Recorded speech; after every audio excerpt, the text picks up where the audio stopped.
So welcome here. We are very happy that a lot of people are here. It's great. We have organized under the cover, like head of Věra Jirousová Award for young and established art critics. We are organized right now a discussion on Documenta 14, which is already gone. It's closed last weekend. Maybe I will give the word to our moderator, Zálešák, who will introduce you our guests. Thank you very much. So, thanks for introducing me. My task will be to introduce the other members of our participants in the discussion. Thanks for coming. It's like really pleasure to have such a big crowd. I hope it won't make us too nervous. So I feel like all of them are professionals like me. The topic is like learning from Documenta, and that's obviously one of the leitmotifs which were all around Documenta. Like this one of the main discursive lines connected to this year's Documenta, and that also somehow structured the panel. So let me introduce, I will go in spatial order. On my right hand, Irena Haiduk, artist who participated in Documenta 14 with Yugoexport project.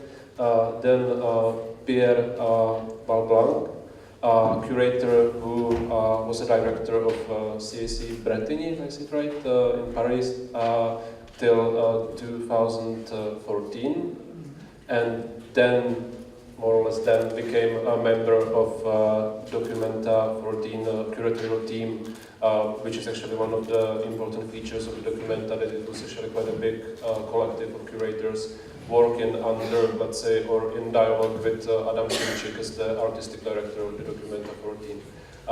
Michal Novotný, whom you might know, is director of Futura in Prague, and since we are here, let's say, in the framework of Věra Jirousová Award, it might be also good to mention that he's actually the person who won the award 1 year ago.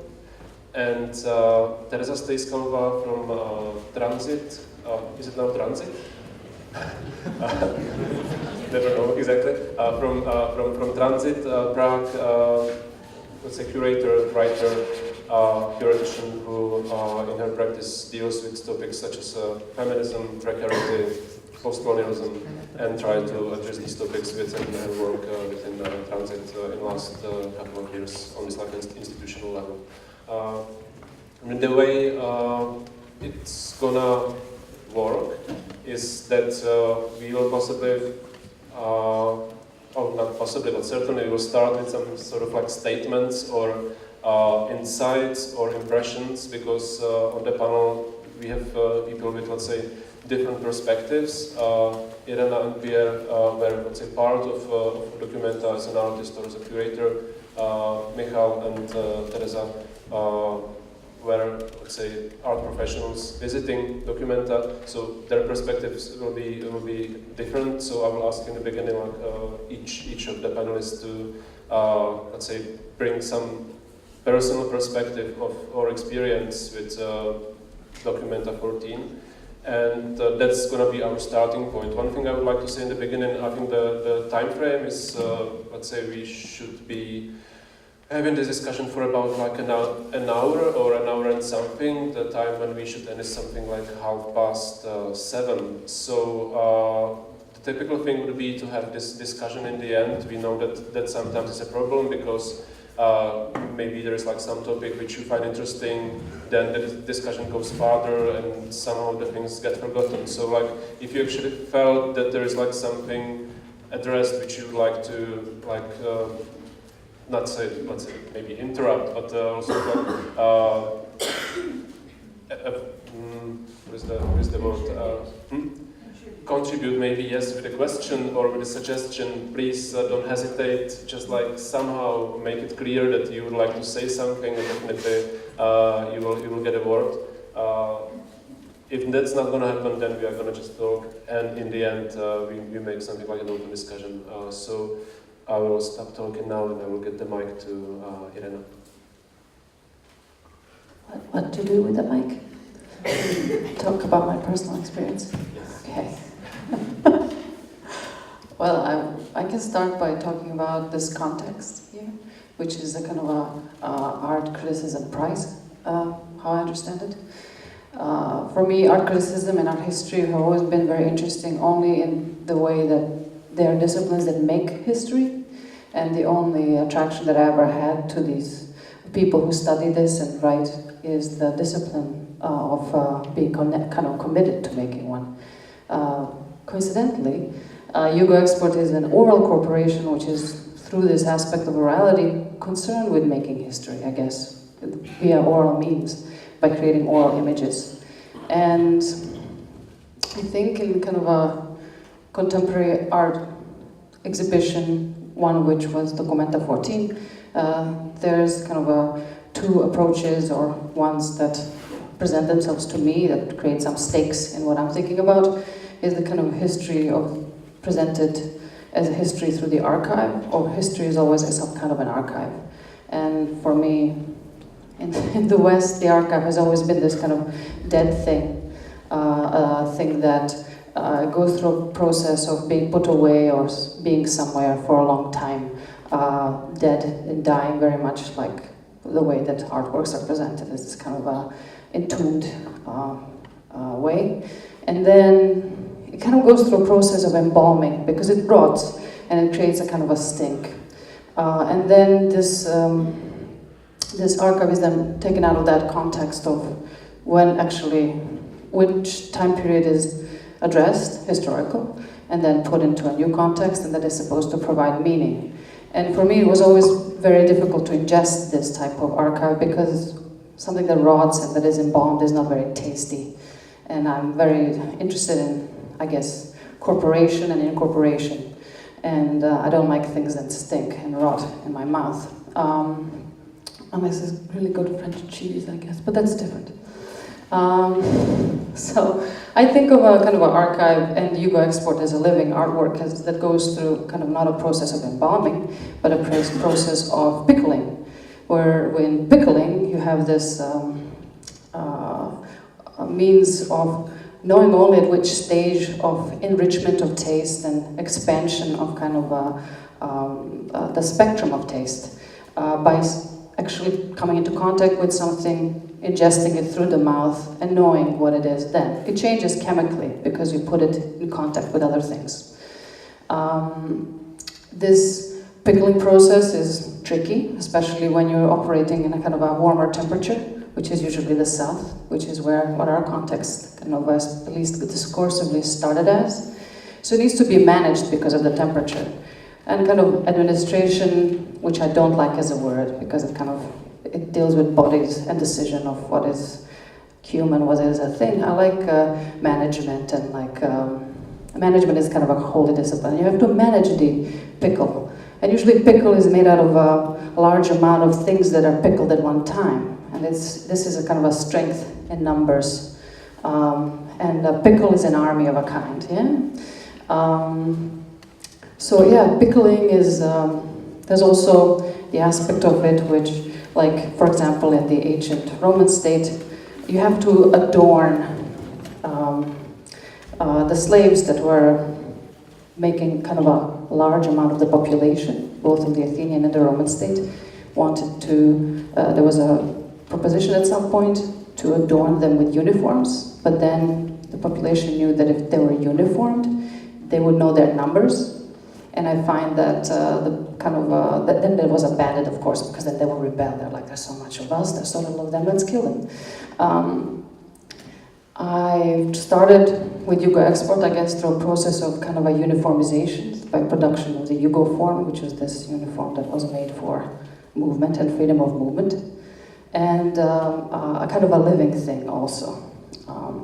So yeah, maybe I can start through this kind of a corporation and ingestion to the mouth, dwelling in the darkness, because pickling is best in the dark in a cellar, and the conditions that kind of Yugoexport as a history-making platform wants to establish in the field of making history this condition of blindness or darkness, where in the darkness you have this equivalence which has to be established between things because you don't know what's in the room with you, so you have to contact the things. And in orality, pretty much darkness works very well because all you need is an ear and a voice in order to create a kind of a history. So, yeah, making history, art history, and so on. I will stop now. Pierre? Okay, so this is a special exercise. So, okay, so we have to improvise, I understand. So that's a bit what we did with Documenta, basically.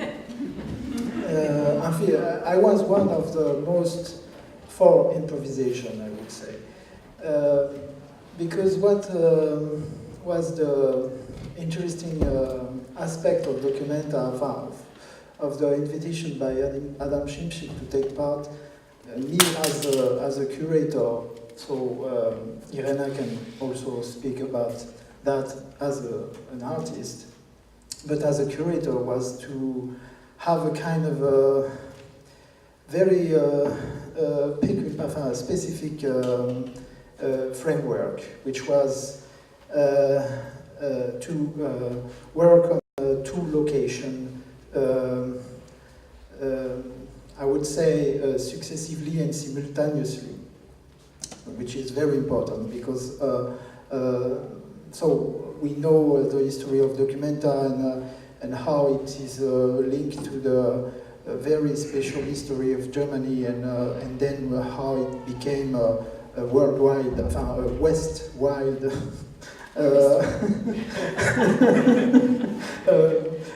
canon and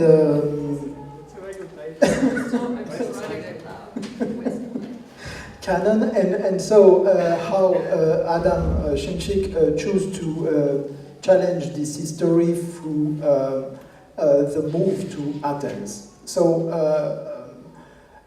I can speak about my experience of the invitation because he offered me in a very appropriate moment because I was really under a hard crisis in my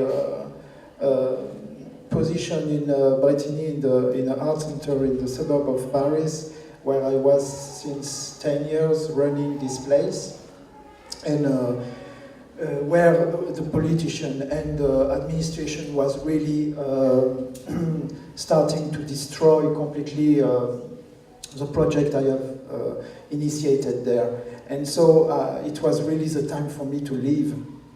And I think 10 years in any case for running an art center is enough. And so Adam hopefully asked me to join this project, and I welcome this idea because also he proposed me to come to Athens. So it was two very interesting opportunities, so Documenta and Athens, where I never been before, and so but to come back on this framework, what was very important is to have already in this proposal basically everything said. So I would say, just follow after we fill it, this framework.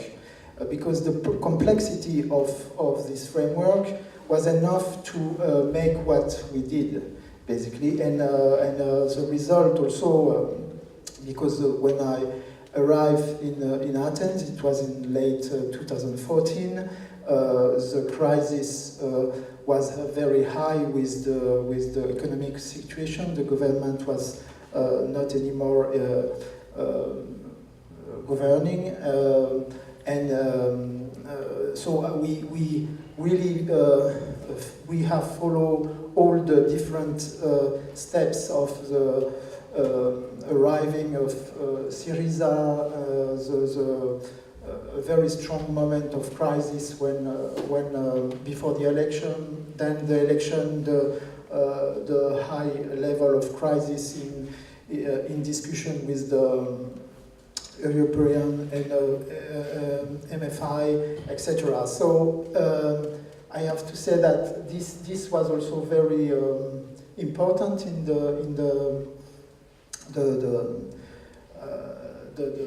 the way we were influenced by our project. So the context was really extremely affecting extremely our point of view. And I will maybe not go too far, but the only thing was to, after that, every of us, curator as artist invited, were offered to come first in Athens, in any case, to consider the invitation and to start to work, and then to Kassel. And basically the project was a way to transform what is usually done in Kassel in thinking and in reversing the point of view from Athens.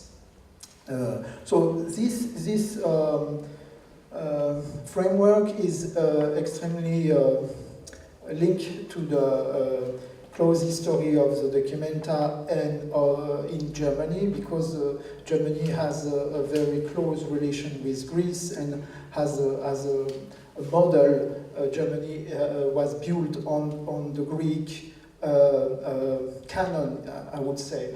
And this was also a way to deconstruct this history and to try to analyze deeply what was made, exactly what this exhibition was about. And another aspect was also this relation between North and South, which was a key, and a wish to allegorize, to make it as something which was also a global question, not just European, but worldwide.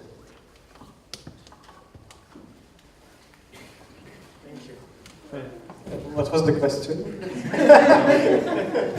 Question again wasn't a question, it was more or less just a suggestion to bring some personal perspective or experience, which can be like really personal. I mean, Okay. So I did not obviously co-organize Documenta, but I visited Documenta on the preview days, and I also wrote an article about it, but unfortunately I only visited the Kassel part because my editor was not keen to pay me the trip to Athens. So personal impression, I think for me one significant event that happened already at the very beginning of the visit, when I was walking a street and I met another Czech art critic who is actually a kind of matador of the Czech art criticism. He's, I think, hopefully not here. And he told me, oh my God, all this average Greek art.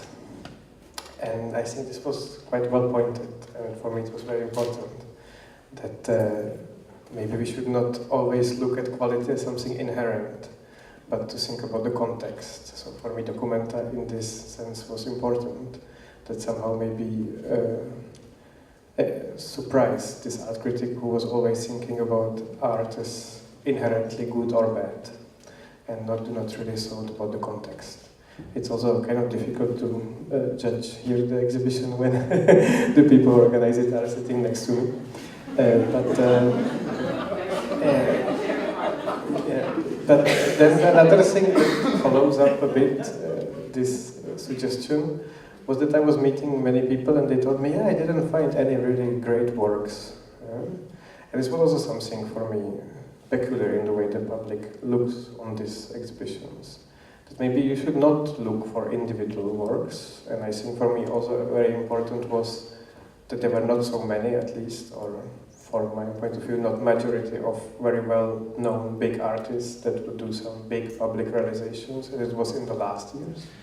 That also the organizers in Kassel decided not to use the park that traditionally is that kind of very visitor-friendly parkour in the summer to walk and look for those big public sculptures. So for me, what was important, and often actually as a curator I also look for, is how the curators saw this exhibition. And maybe we can speak about this later, I guess. Okay, so I will start with a personal anecdote or incident that I experienced because I wanted to visit Documenta. It happened during the preview days. I also visited only the castle part. Yeah. Anyway, so I went to see it, and on our way, our car burned down. so yeah, we had to go back basically because we didn't have it. Like everything was in the car, so we didn't even have ID card or something. So we had to go back, and then so I was like, maybe like gods don't want me to see it, or like my curatorial career is whatever, it's just not happening at this moment. Anyway, so and then it was the summer. Okay, so maybe I should go to Athens, but yeah, it was so hot, and the plane ticket. So and then Anishka wrote me an email. There is this discussion that you maybe should participate, that we would like you to come to participate.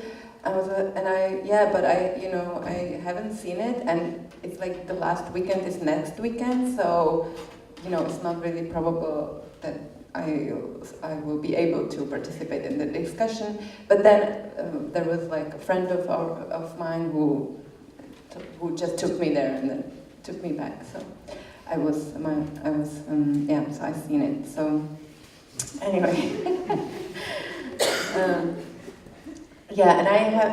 and I also saw the castle part, and I think, to see the whole documenta, I think you have to really be a devoted art fan, and maybe I'm not so devoted. So. And the whole documenta for me, my like a word that kind of sums up my experience is, how I experience it is contradiction. I think it was a very contradictory documenta for me.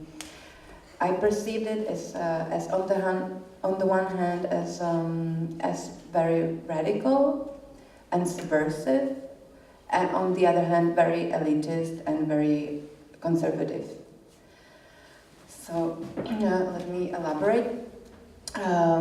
Radical and subversive because of this move to kind of split, geographical split, and also content-wise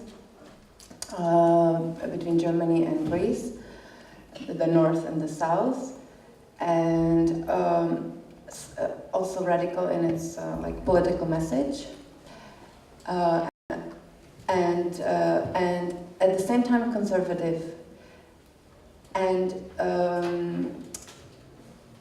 on the one hand taking the position of the most marginalized ones, or the most oppressed, I would say, today, and on the other hand it was really like conservative in the terms of display, how the pieces were displayed, Michal already mentioned that it was not really, it was in galleries mainly, or galleries like white cubes. Also, when there was like, it was a kind of very highbrow, I would say. Like when you had music, it was avant-garde music or very experimental music. When it was dance, it was very, like avant-garde, experimental dance. It was very, it was really not really references to mass culture that much. So it was kind of elitist in a way in its content, I see it. And I kind of liked it. I liked it, I have to say I liked it. You don't have to say. No, but it's sincere. But I think it was, I liked it because I'm a leftist or left-leaning, educated cultural worker, and I think this was speaking. It was like speaking to me and also those who are like me. But yeah, I'm not sure if beyond this, if it could also speak to other groups, and also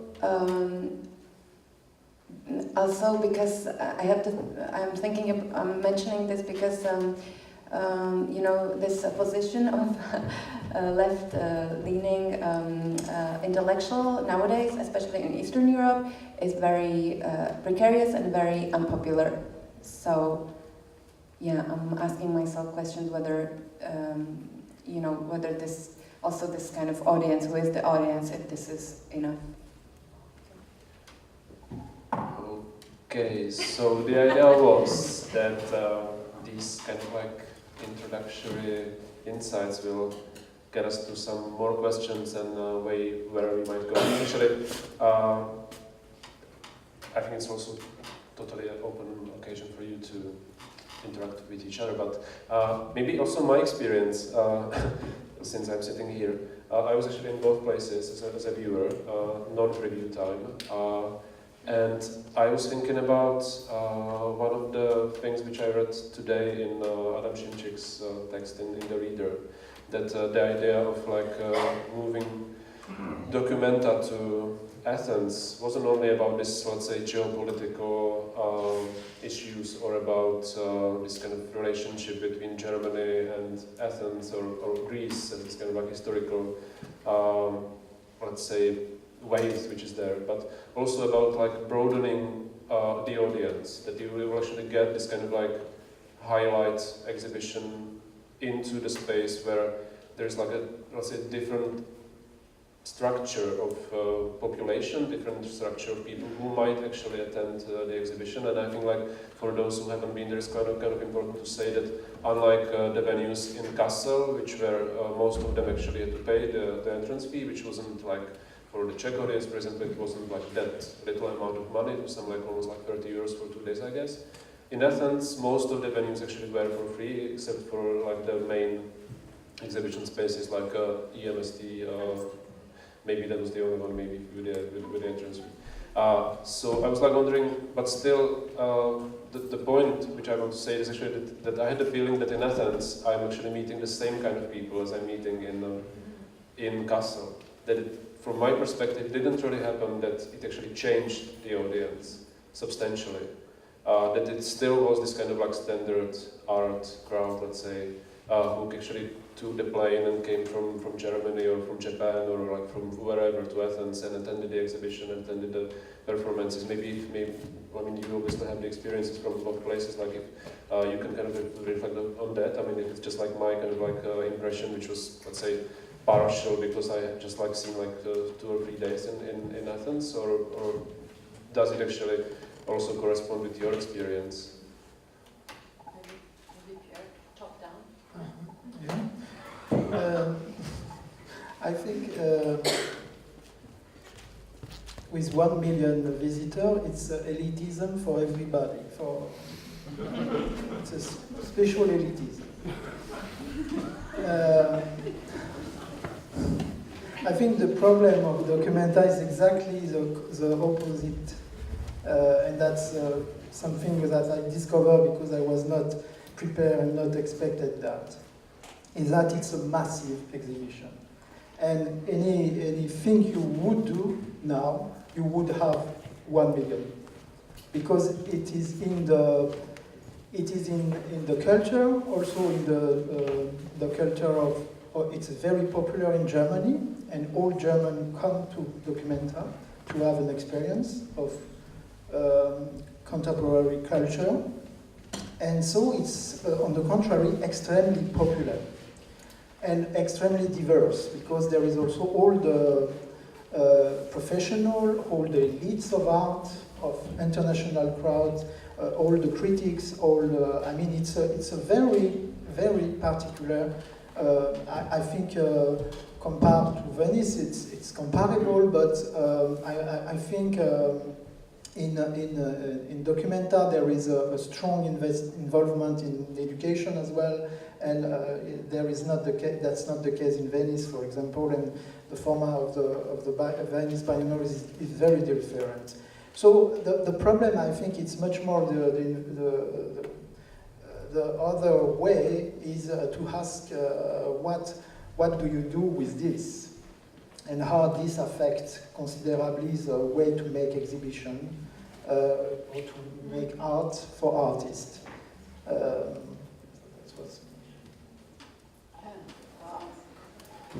Well, in Athens, I know because my contribution was a kind of one image in the Emst, and then every Friday the incorporation documents of Yugoexport were read in Greek in a kind of a traditional manner. They were placed in a stoa, and a rubbing from a stele, which is how laws were introduced into the Athenian state. People would file papyrus. I'm going to come to a point. Papyrus into agora. That was like a legal tribute or a law, and then marble acquired the quality of a copy, and marbles would be placed around the city of Athens. Readers would come once a week and read the documents for people who could not read. So this oration of the incorporation documents, which are filed in Belgrade, Serbia, and Chicago, USA, were translated into Greek, and one of the members of this army that we have embodied in Documenta would come once a week and read it as the night fell. Almost all the audiences for those readings were Greek people, because the text was in Greek. People could, of course, follow with this rubbing in the window of the store. And I know that most people were from Athens, so I think it was well visited from citizens of Athens. And many people passed through the store because it was kind of a public space in a transit area. So I got lots of contacts from people writing about the text via email, for example, because we had a website on the door as well. In Kassel, the problem was exactly what Pierre has described. It was I did not expect so much German people. They told me the numbers from last time, but I don't have a conception of such a number, because every other large institutional show that I have had did not have this many visitors and did not last for this long. Some of them have, but still, this kind of active act of the pride of Germany Documenta exhibition, where people would show up and kind of think it's a right to consume artworks and be given things, was something that we wanted to slow down and challenge. Like Yugoexport had kind of a whole floor at the top of Neue Galerie, and its own staff installed, which are workers working for Yugoexport, and part of security and invigilator staff, which was hired by Documenta, which was managing 3 spaces, a transactional area where things were not shown but could be orally described and purchased, and where we issued incorporation documents that were editioned, and people could pay to get them. Same amount of money that they would pay to get it from the Rathaus in Kassel, one of their GmbH documents, a waiting area with a piste for a fashion presentation, or the spinal discipline walk, and then a program on the hour every hour, which is this program on kind of how history is being made today, an interview I made with Sergej Popovic called Seductive Exacting Realism. All 3 spaces were highly challenging for people. One, people couldn't take things, they had to purchase them. 2, they had to declare an income level if they wanted to purchase anything, because everything was done through flexible pricing. And 3, they couldn't see anything, they had to ask for it, except these 2 steles with incorporation documents. The next area, which continued on, was the waiting area, so they had to wait half an hour to be let into the other space. That caused a lot of physical altercations with the security staff and invigilators. I did not expect that. People had to be thrown out because they didn't want to wait. And I think waiting is one of the great aggressions that kind of West-wide canon institutes in kind of through economic warfare, wasting and waiting. And then when people were let into the blind room, which was this completely dark room where this interview was being enacted by 2 voice actresses, they did not want to stay inside for 26 minutes and wanted to leave, but they couldn't. So the space was very challenging, I think, for the visitors, because they either wanted to take things, they think art should give things for free, they wanted to get them immediately, and they wanted the experience to be this kind of extremely accessible aesthetic experience. So I think they were challenged at kind of all possible levels, and there was lots of frustration. But as the exhibition, I guess, went on, we really learned a lot how to deal with these type of situations and ask questions like, there was no photography in this space. Because until we can figure out how to create an image that is an oral image that unfolds for a long time with the camera, I didn't want people consuming with their cameras these images and making these images that would then permeate kind of the digital sphere. So what does it mean to have a right to take an image, or just a right to take, and then challenge that right? I think this is not, I think kind of the right to take an image is kind of a misunderstanding of a word, freedom, and especially this word, which is quite toxic, and I think comes from this misunderstanding of ancient Greek culture, which is freedom of expression within democracy and freedom of speech. And then this right to just take and touch, which is kind of that everything has a price and everything should be purchasable, and that everything must pass through money. So there was lots of challenges there, and the German audience, to be honest, was the most difficult one, but also the most challenging, and they were, I think, got the most out of it, because there were some people were just like, fuck off, I'm leaving, and other people really wanted to find out. And during the preview days, that was the most chaotic, because there was lots of people from the field, and they were no different, I must say. So there were just more of them, I guess. That was my experience, but we learned a lot, and I'm still processing what does it mean, what have we done, you know, with making a corporation and presenting its process as ongoing, pickling, and extending things and delaying things and making people wait, not as an act of being ready, which is really what I wanted to do with freedom of movement and allowing people to move, this spinal discipline performance to move through the city. It's kind of a practice, versus like being immobilized and torn down by the weight of waiting. I think these aggressions are very interesting to be kind of sent back into the bodies of those who usually live well in through the cost of these actions. So that was my experience when it comes to audience. Yeah?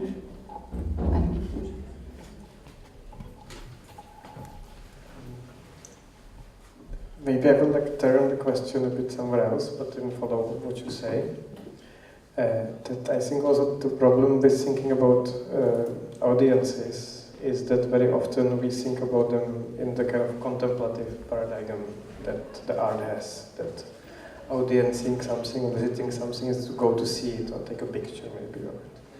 And at least for me, again, from someone who read Documenta from outside as a visiting person, it was a lot of, the stress was a lot of put on the sort of materiality also of this crowd that comes, but also on other materialities that goes along with this kind of exchange between the South and West, between this export and import.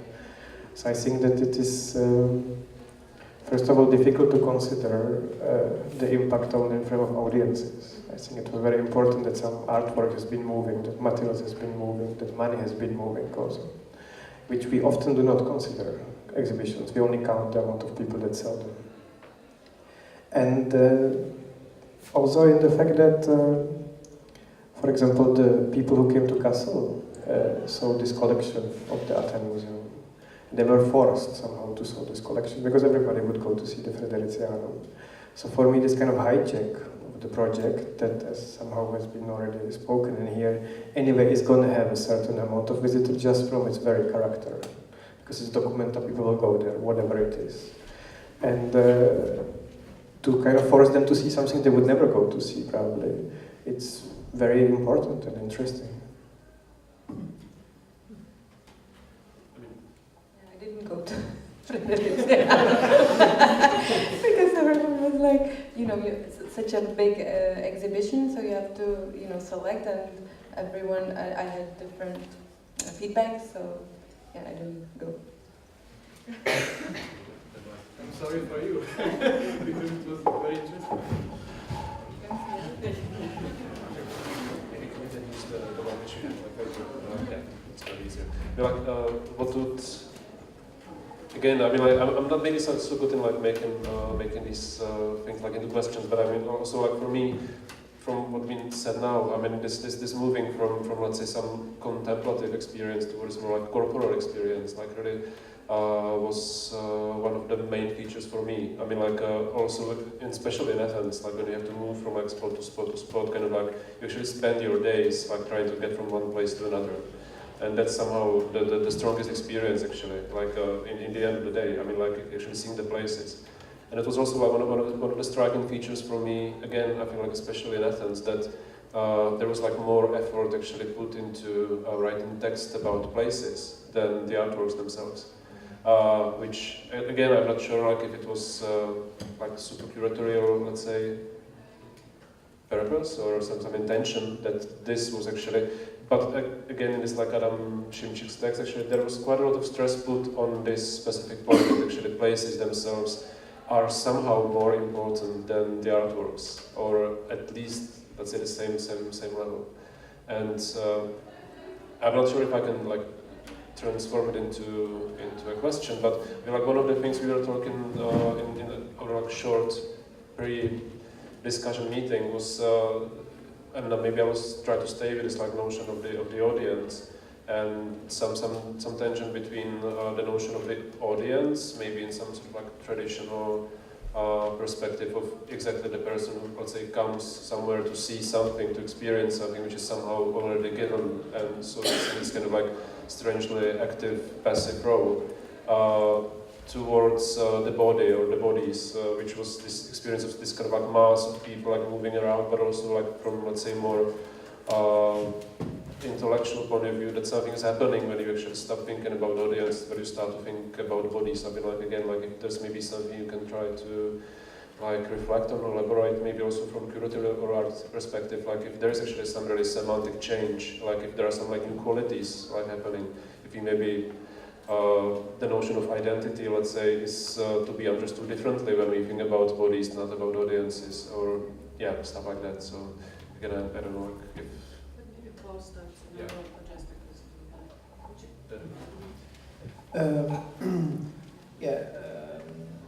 maybe it's important to say that concerning the composition of the exhibition in matter of curating, we proceed much more as defining a framework and letting inside this display, in a way, the thing produce themselves. So it's a turn in matter of curating because the composition is not anymore made about a narrative that is built with a beginning and an end, and you follow the narrative, and there is a unique direction. On the contrary, we shared with Adam Szymczyk different narratives, and we organize a kind of dispositif in which different melody line, I would say, were possible to follow. And the visitor is invited to follow and to compose his own narratives inside a diversity of possibilities. So it's why also it was not necessary to go to Athens to understand Kassel or vice versa, and it was not necessary to go in both places to understand what's happened. It's not anymore necessary to see all the works in a documenta, because it's not possible, and this is not made for that. It's not made to be exhaustive and to have seen everything. It's just made to have your own experience and to build your own way to approach things. So that was a very important thing, because what were with the curators common practice, I would say, was to have this in common, to work in a much more open form processes. I was, for example, myself really, I am really inspired by music scores and how scores are giving this possibility to determine a certain framework in which then allow any possibility to produce content or signification. So we were working strongly like this with some references that are historically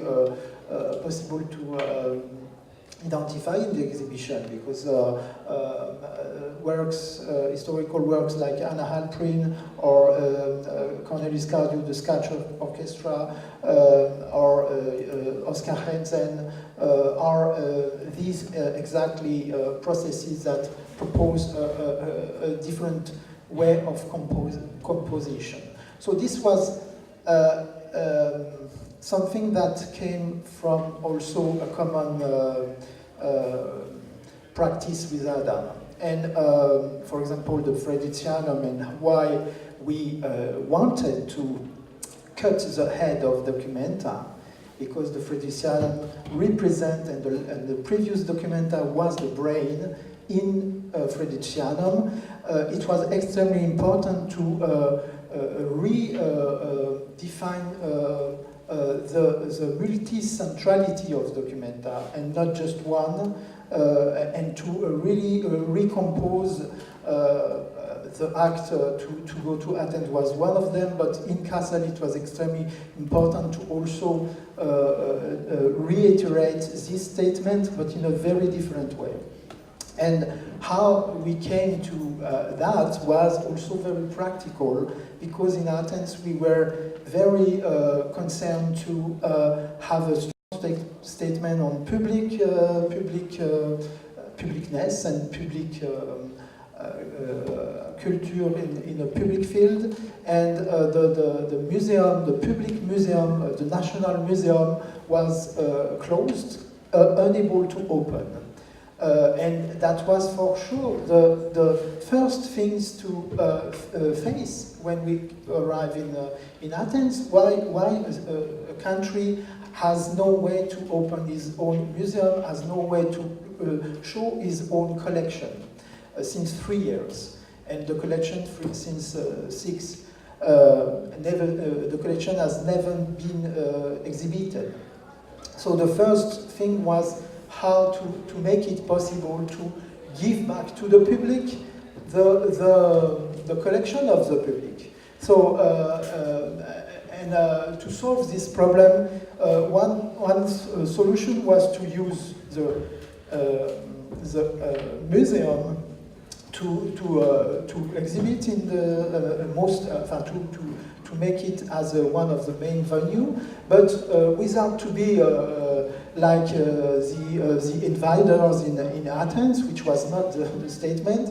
We were also very concerned to at the same time balance our presence in that museum, and that's why we came to the solution and proposal to exhibit the collection, the national collection in Friderizianum. But this collection is also something that is an object in itself, is something to consider in itself as a collection. Each work should be considered, but the collection, the case should be considered. What is exactly a contemporary art collection of a national country like Greece, or like a lot of other countries has this kind of collection? And I think for curator, looking at one collection like this and asking what kind of collection we are facing, we are working with, is a very important question currently to ask. And good or bad, this is another question, but the question is what is exactly a national contemporary art national collection. So that's also the other aspect of the way we work. I think it's. Yeah, when I listen to how you talk about the collection and you know, the fact that I haven't seen it makes me think that this documenta for me was, and also that I haven't seen the Athens section, was for me, and yeah, you're saying you don't have to see, that it's not the point to see everything. But at the same time, the experience of documenta is at the same time of what I have seen, like really, like with my eyes. Plus, there is a huge chunk of things that I have only a mediated access, and this is like my experience of documenta, and I think most people's. And I think this also asks a question or about art, about the position or the status of art criticism, because you have a different relation to art criticism that you go and see an exhibition and then you read a review, or you read a review and then you go see the exhibition. But I was in this position when I saw some part of documenta, but of course you want to understand what it is all about. So you basically go and read, you read the text, or you read the art reviews, you hear people talk about it, but it's a strange, mediated experience. And I think this art criticism at this point it's a different function, kind of. It's like a kind of, I don't know if democratizing or like giving you access to something that you are not, that is not humanly, or it's very difficult to access. So that's one insight, or one of my perceptions. And another one is that this documenta, I was a really passive viewer. I really went and saw stuff, and I was not really involved in all of those like parliamentary bodies, all those discursive events and everything. Before, for instance, when I went to Berlin Biennale, curated by Artur Zmierzch many years ago, I was a more involved participant, and I from this, like, I'm thinking maybe that these big exhibitions nowadays are kind of split. You have one level of like this passive is not maybe the right word, because of course as a viewer you can very actively relate to what you see, but you know what I mean, like this kind of passive viewer in quotations, and this like really more direct involvement, and then maybe this body, maybe then you become this body also, when you figure more, you have a more more intensive or stronger experience, stronger relationship to the whole project. But this is like, yeah, but it's this kind of weird split and a very different experience, I would say.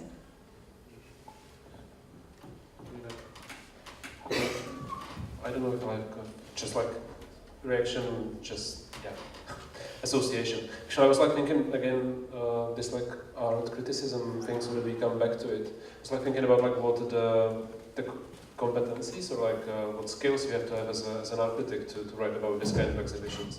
And again, like it seems like all the framing of documenta, at least as these like fragments. Again, it's all fragments somehow. It's like too big. So any kind of like insight or view you get, to me it seems like it's always just a fragment. But all the framing, or most of the framing which I kind of like noticed, actually didn't have so much to do with art, or at least like not with contemporary art. That's somehow like my impression. Like again, maybe comparison to Berlin Biennial, this kind of like the last Berlin Biennial. Whatever we can think about it, I mean that was the show that kind of like aimed to say something about contemporary art, like condition of contemporary art. And to me, it seems like the Documenta 14, obviously, had like a different agenda. Like it was speaking about like political issues. It was speaking about power issues. It was speaking about I don't know, oppression, precarity, name it, economics, but not so much about art itself. So for me, for example, that was kind of, I found myself as a viewer in a trap. I mean, like you went this like journey, you went to see the exhibition, and there somehow was no exhibition, or that to me, I mean, like there was just like these like many discursive like or acts, or you know, statements or positions, kind of like actually what you were describing is kind of like filling up the score of some kind, but this experience of like going to the exhibition somehow was lacking, at least for me. I don't know if this is like maybe something you can react on from perspective of the artist.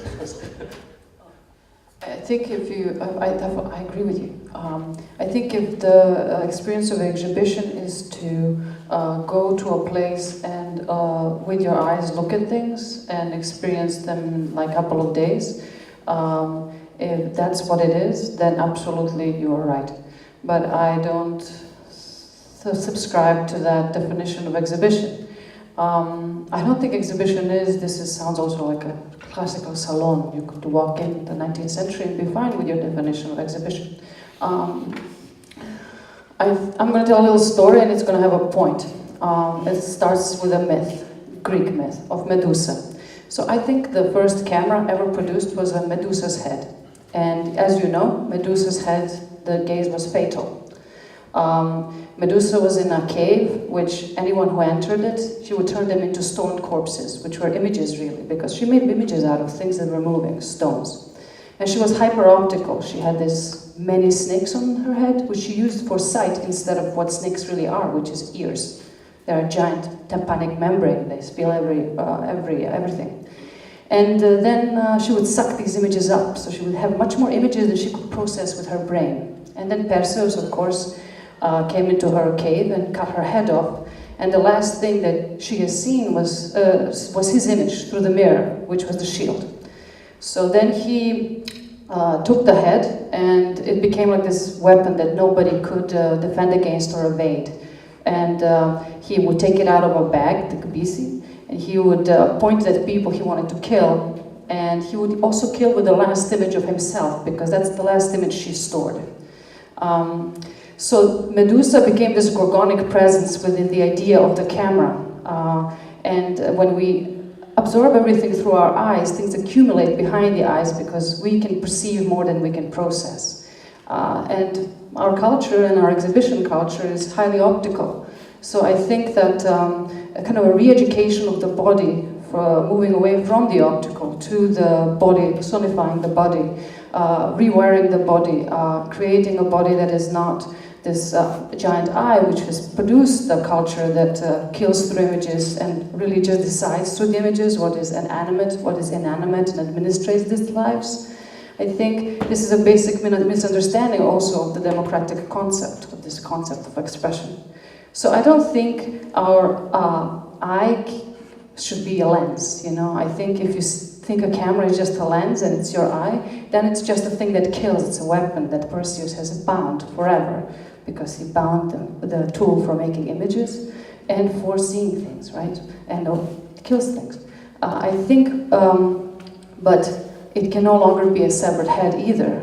And instead of looking at the camera and becoming a lens, maybe you should say camera. And when you say camera, through this spell of saying camera, you turn it into a room, and you turn it into a studio, and you have to enter that studio. And this studio is the exhibition that I was trying to make. So I think if we approach it in kind of traditional sonified means, we cannot have the exhibition that we want. And I think art criticism and art writing in general must be tasked in kind of catching up both with what has technology and digital world and movement, free movement of capital and currency and money and irrelevance of sovereign borders, and they're there only to stop the bodies that are not allowed to go through borders. I think there's so much consequence to the way that we look at what an exhibition is if it's just through the eyes and movement of a body with the eye on top, which is really just a tripod that moves. So I think we need new definitions and new discourse around this. So yeah, corporization, let's start with that head and not make it a killing machine anymore. Yeah? Thank you.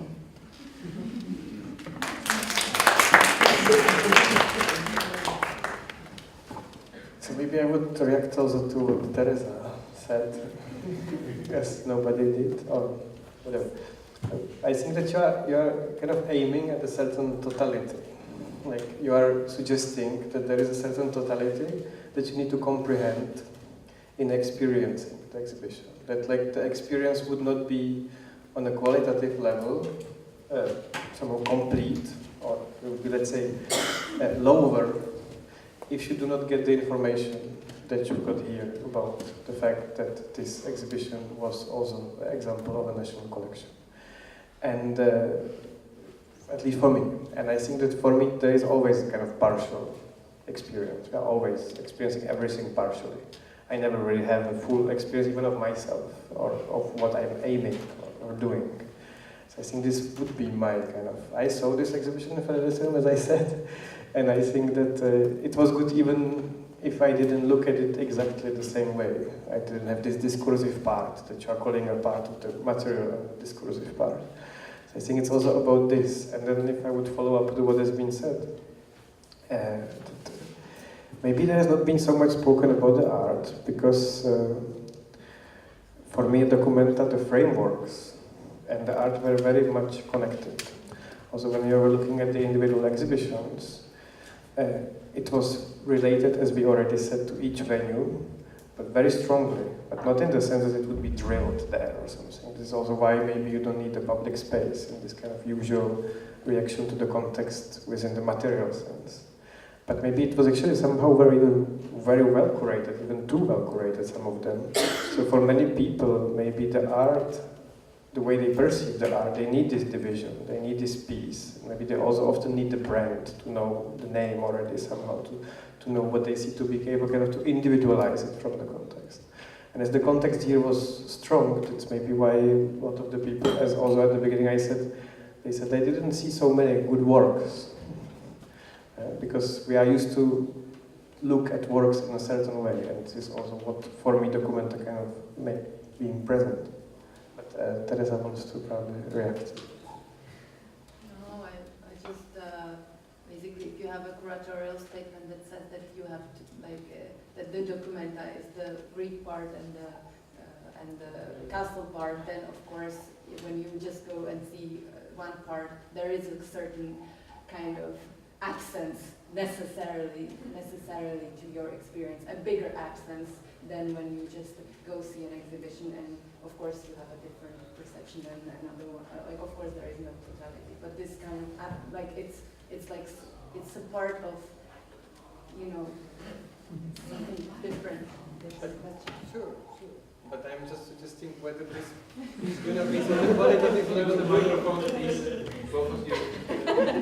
Maybe let's... Yeah.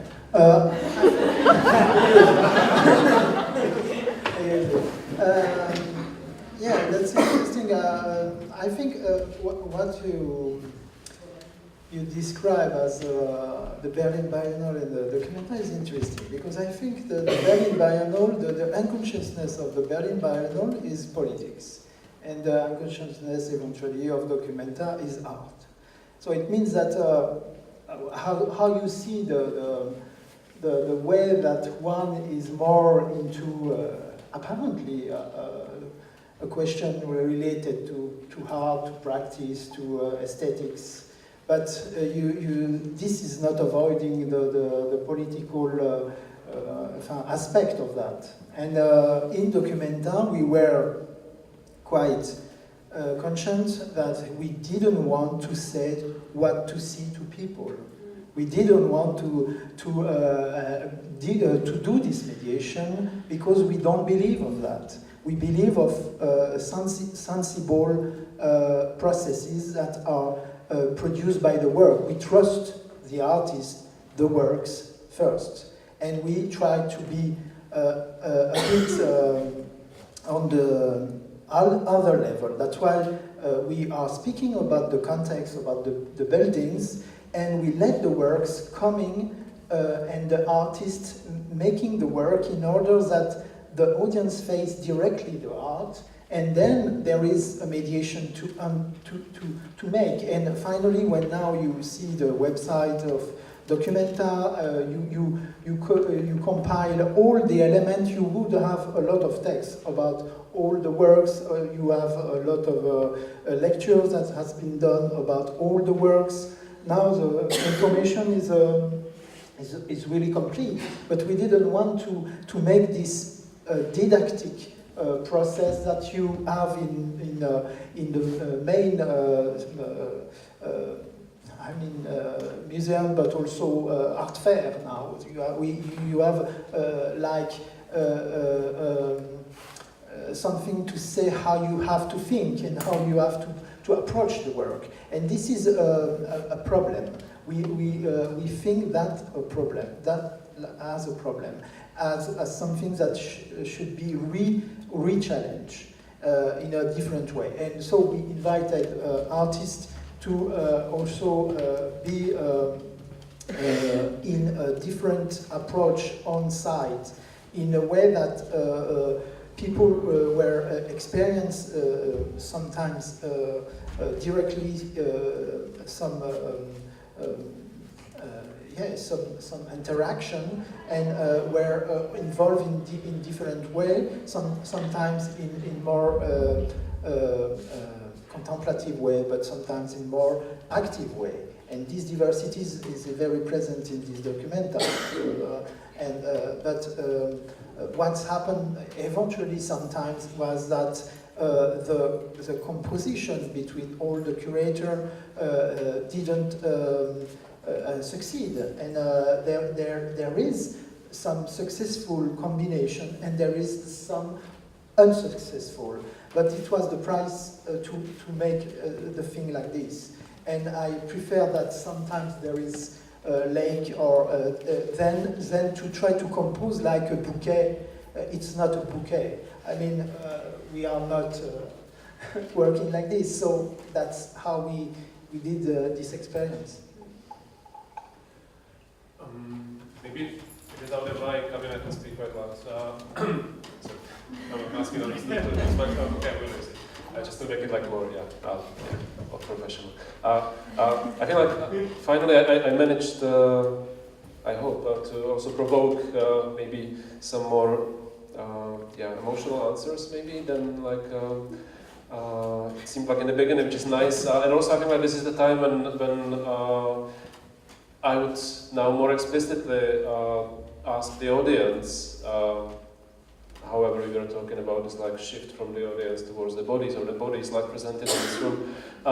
If there are some questions, I mean, like, there are some topics already which might be a bit provocative, or maybe also some huge gaps which we haven't addressed at all. So, I mean, this is the time maybe to get the answers if you have some questions.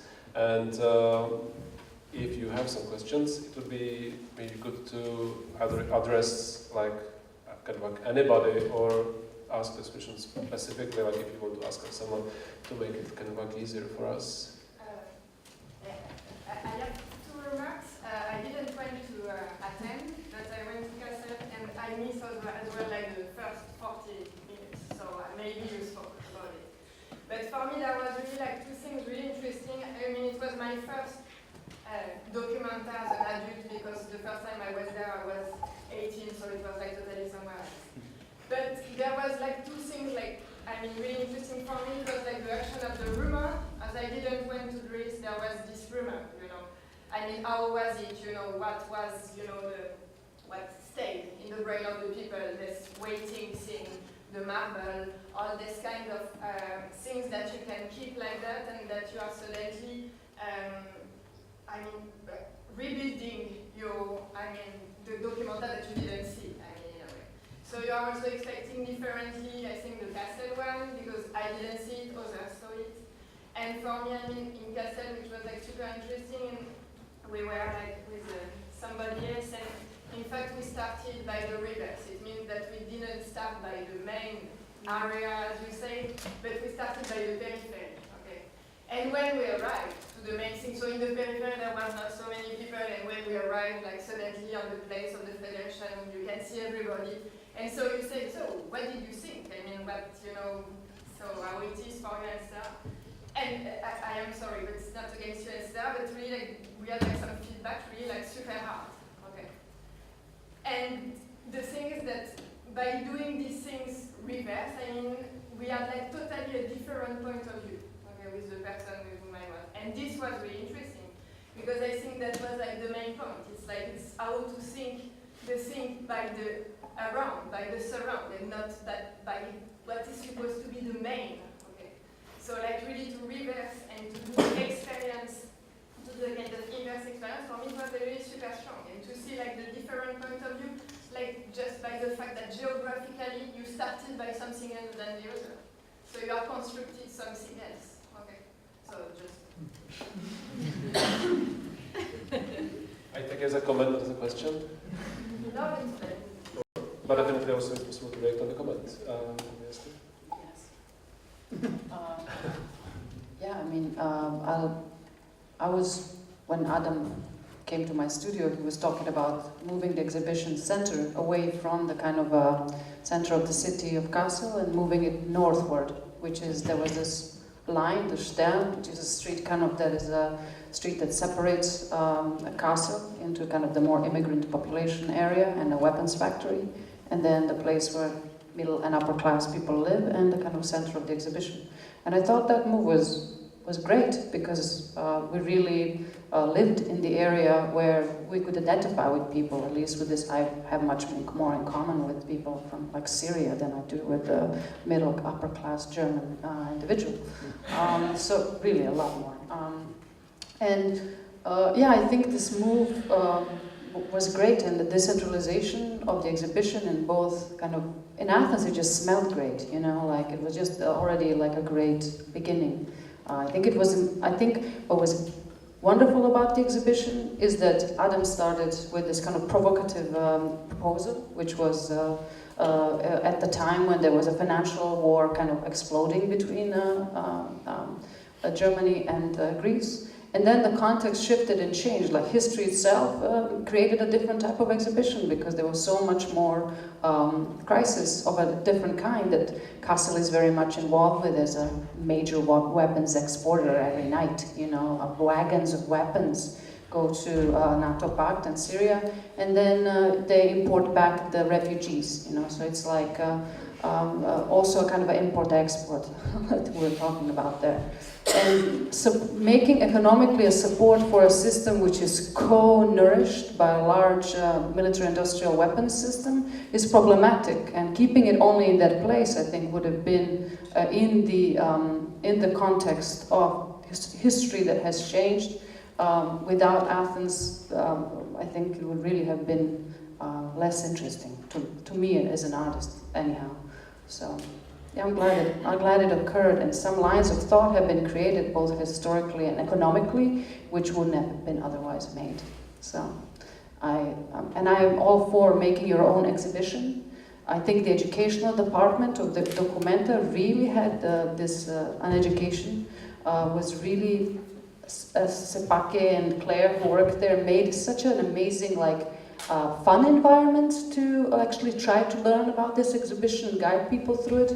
Full of joy, you know, which was a good place always to start for somebody who wanted to really know.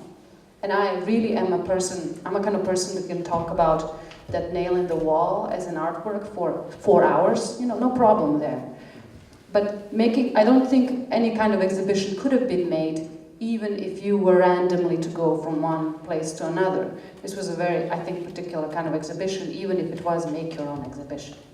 So everybody, I think it kind of did something to the brain, because you had to walk the brain, yeah? Would you like to say something, Paul? Another question? Yeah. I think there is a question. Yes. Yeah. It is like a great task to say how many questions there can be, actually. At least one, definitely. Maybe two. Saying numbers is like making this kind of... Yes. Okay. I'm curious already about the next document. Is this Do you think that this like two city or this two spacers is something that's going to be continued? Because actually in the last one there was the Kabul sort of, which was a little. Next time, completely in Athens. No, it's going to stay in Athens. I think I have nothing to do with the next one, because what is also very precious, and it was really in a debate recently, and it's still in debate, I think, but what is precious is that all the team is completely new each time. And but the team, so we started at 5. Adam started alone, but then I started with Adam and some other curator. We were 5, and at the end we were 1,500. So when you include all the guards, all the people involved. So it's really something that produce each time, not just a content, but also a governmentality of art. And this is extremely important, because you can influence the way you administrate, you produce this exhibition. It's not the case of a lot of big events like this. So this is precious because this is possible for the art director to decide to move to Athens, for example. And it was,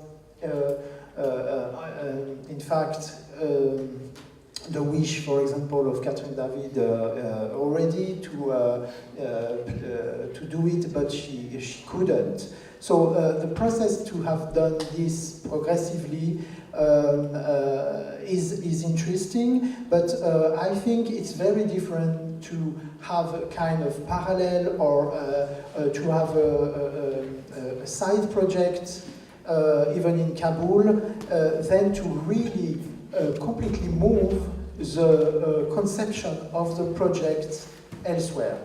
So you really transform your point of view, because we were really working from Athens to conceive Castle.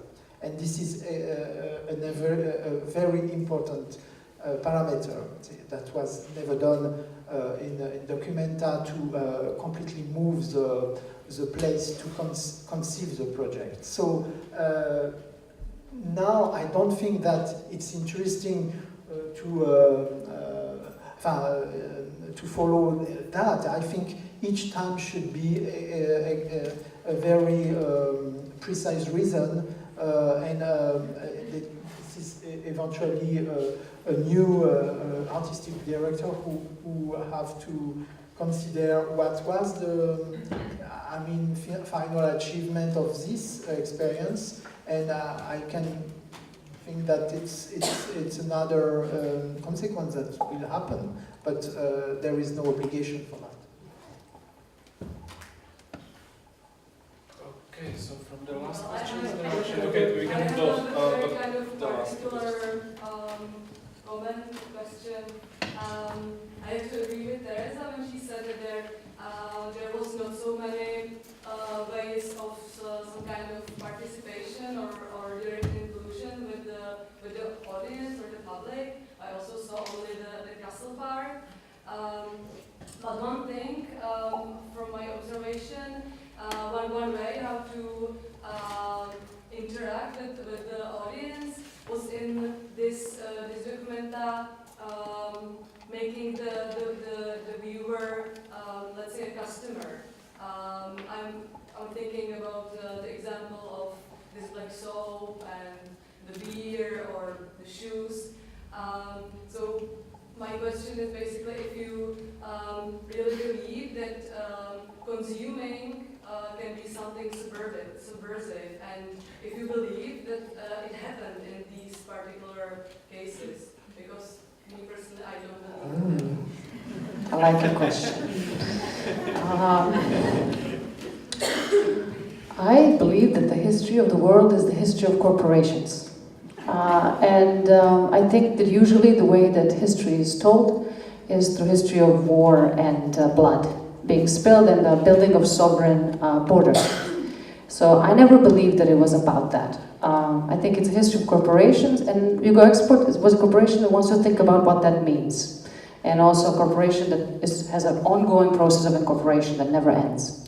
So that it can, not in a kind of a financial warfare way, change with the tide, but actually that it can always re-examine itself through a kind of a historical flexibility. I don't believe that the act of consumption can be subversive. I believe that embodiment can be subversive. I really believe in incorporating into the body things. I believe not through the eyes, but actually through the body. The Borosana shoes were conceived by women who were made it for themselves for 9 hours of laboring on a production line while standing in the 60s. And this shoe became the official labor shoe of former Yugoslavia. Now, that country, some argue, don't exist anymore. And this is now a shoe which, for this project since 2009, has been made as a shoe made to delineate labor and leisure. As you ladies know, I believe in the right to leisure very much. And I think the first way to actually know when you're laboring and when you're leisuring, because with laboring you're giving time, you're giving your body's energy, and those things you can't get back biologically or chronologically. So I believe in a gift, and awareness of when you're actually gifting this to others or like engaging others in this way is something that gets lost in this economy that I'm sure you all are living. Everyone's under kind of 40 here. And I think knowing when you're working, when you're not, and in actually creating this internal clock and a body that knows and is ready to wear and where to be ready, you know, that is important. So no, I don't believe in consuming at all, but I do believe in objects and their ability to incorporate themselves into the body and do the work of politics by being literally attached. So that's my answer. Thank you. So basically I haven't seen Dokumenty. Awesome. I like this. First, always the excuse. I like it. But I was really interested as you were like developing it partly, and I also came like in the fact of like creating a hypermarket. Because I mean, Documenta and this kind of binary thing are almost kind of hypermarket. And people are doing something critical and something consistent, and then that's something which is kind of narrative from the beginning till end. It's kind of, from my personal point of view, probably impossible in such large scale. So always when I'm in this kind of place, I'm just super curious. How is thought about by their creators? Because I don't feel any other point of doing it than economical, basically. Oh, me neither. That's a very nice comment. I think, can I start and you end, Paul? So I don't believe in installing exhibitions anymore because we're at a crisis of what people think exhibitions are and what exhibitions, thank you for the provocation, and what exhibitions should be and will be, hopefully, and should they even exist, and should these types of platforms exist now. And I think what Dokumenty has done is it's challenged this format very much because you can't consume it all into a nice, neat, long story and an experience you can tell, you know, like you can put away neatly, you know, and absorb immediately. I think that's good. I think that's a good first step. And I believe now, I mean, I never installed exhibitions. I really believe in installing economies and installing a different kind of use value. And I think much of the team, at least that I've spoken to, was very much interested in this. So yeah, I got.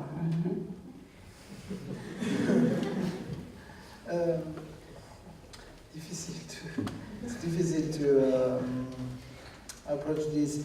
I think what can I say to Sarah? Just let you going. Let you go, and it will be better.